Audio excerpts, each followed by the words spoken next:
Today, we're going to dig into one of the world's oldest industries, mining, and uncover a really surprising transformation. We'll see how a whole new playbook, one built on partnership and, transparency, is forging a more innovative and sustainable future.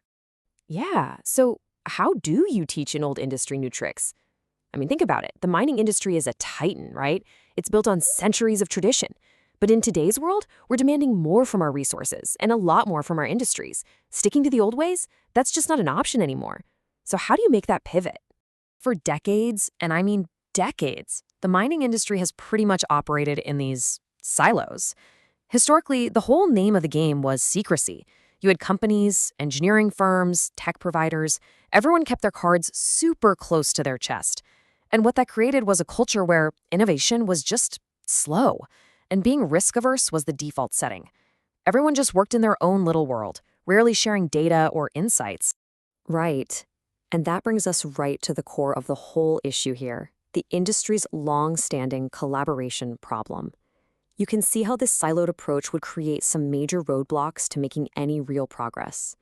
Okay, so this really lays it out. It's like a tale of two mindsets. The old way, totally siloed, super secretive, and really, really slow to adapt. But now there's this new way emerging, one that's all about being collaborative, transparent, and genuinely open to new ideas. And listen, this isn't just some minor tweak. It's a fundamental shift in how the entire industry operates. And look, this isn't just a theory. Here's what Scott Martin from Glencore Technology actually had to say about it.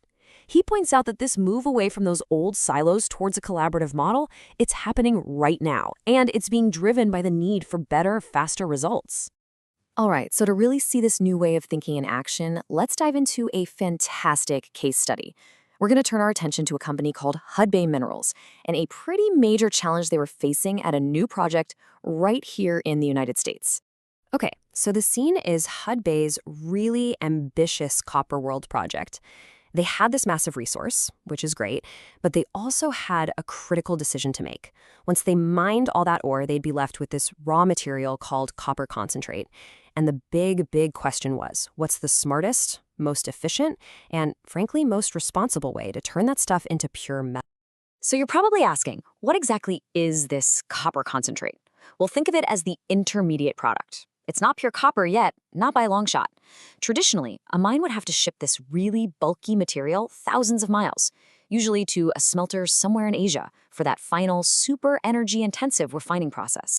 But instead of just sticking to that old carbon-heavy playbook, Hudbay decided to explore a totally new path. And that path? It all began with a high-tech partnership with the team over at Glencore Technology. And this is how they pulled it off. This methodical, step-by-step journey is exactly how they de-risk the whole idea of innovation. Instead of, making some huge bet on an unproven process, they started small. First, little lab tests. When those looked promising, they scaled up to a pilot program in Brisbane. And they had Hudbay's team right there on site, watching everything. At every single stage, they'd pause, review all the data together, and then make a joint decision on whether to keep going. Smart, right? And this quote from Scott Martin really captures the spirit of the whole project. It wasn't your typical client-vendor thing. There was no hierarchy. It was a true team, built on mutual respect and just open communication, with everyone focused on solving the exact same problem.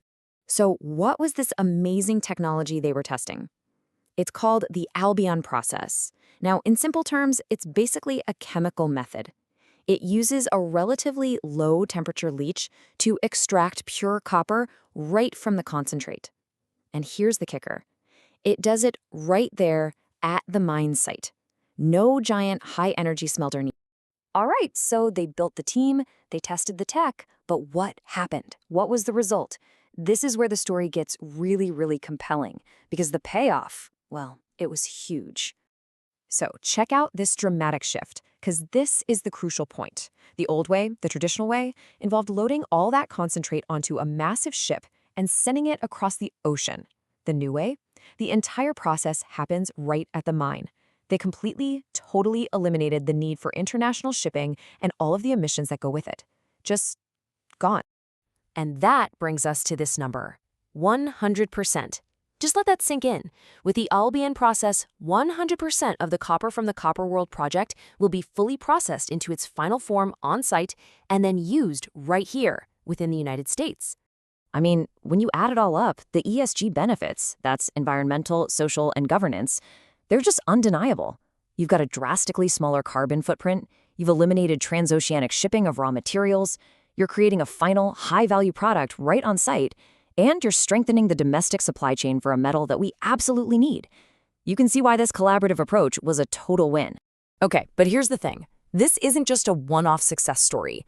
This model, this idea of deep collaboration between the miners and their technology partners, it's starting to look like a whole new blueprint for the entire industry. Let's take a quick look at another example. A mining company called Agnico Eagle, they had a completely different challenge with something called mineral separation or flotation. But guess what? They followed the exact same playbook.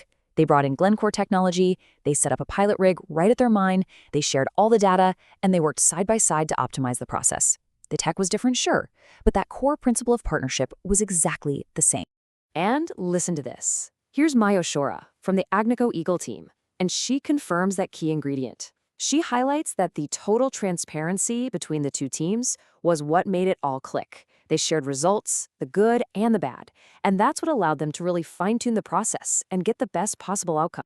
So, what's the big takeaway from all this? It's pretty simple, actually. Tearing down those silos really works. This deep, open, and transparent kind of collaboration, it isn't just a nice-to-have thing that makes people feel good. It's proving to be the most effective, the most efficient way to de-risk new technologies, solve these incredibly complex problems, and really push the industry towards a more sustainable model. And that leaves us with one last thought to chew on. We've seen how a whole new mindset of partnership is literally reshaping a massive traditional industry like mining. So it really makes you wonder, right? If this level of open collaboration can unearth the future there, what new possibilities could it unlock in your field?